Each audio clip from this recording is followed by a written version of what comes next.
તો આ તરફ ભાવનગરના સિહોરમાં પણ ધોધમાર વરસાદ વરસી રહ્યો છે। મેઘવદર ગામે તળાવનું એક પાળો તૂટતા હાલાકી ભોગવવાનો વારો આવ્યો છે। આ તળાવનો પાળો તૂટતા પાણી એક ગામમાં ઘૂસ્યું છે। વરસાદમાં ખેડૂતોએ બિયારણ વાવ્યું હતું એ તમામ બિયારણનું ધોવાણ થઈ ગયું છે। પાક વાવ્યો હતો એ ધોવાઈ ગયો છે। ભારે વરસાદમાં પશુનું ઘાસચારો પણ તણાઈ ગયો છે અને અહીં 8 થી 10 જેટલા મકાનો છે જે પણ ધરાશાયી થયા છે। ભાવનગરના સિહોરમાં કે જ્યાં ધોધમાર વરસાદે વિનાશ વેર્યો છે।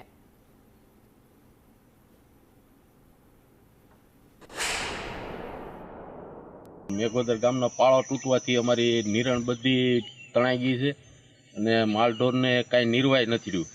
તળાવનો પાળો તૂટી ગયો એટલે બધી નિરણ તણાઈ ગઈ છે। કેટલીક નુકસાની છે?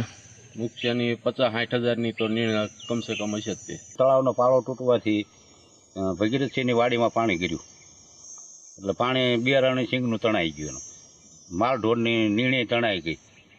પછી ગામમાં વિસ્તારમાં ગયું આ રસપૂતભાઈઓને ત્યાં 2-3 મકાન પાડી દીધા। પછી 10 થી 15 મકાન ગામમાં પડી ગયા છે।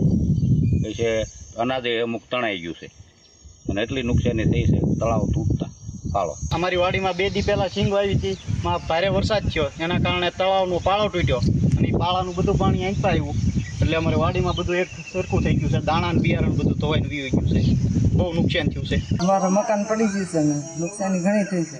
બધું રોવડામાં મારા ઠાવડા બામડા બધું પહેરી લે કાંઈ અમારે તો ડટા થઈ ગયું ઘણા શું કરવું પછી હજુ કરો પડે એમ છે, અડી રહ્યો છે હવે। હા, 2 દમણ ઘઉં પડી ગયા। હા, બીજું બીજા ઘરે નાખ્યા છે। હા, અને 2 મણ શીવના દાણા પડી ગયા અને ઘરવકરી ઘણી વહી ગઈ છે। તણાઈ ગઈ? હા, ઘણું વહી ગયું છે। હવે જો આટલું બહાર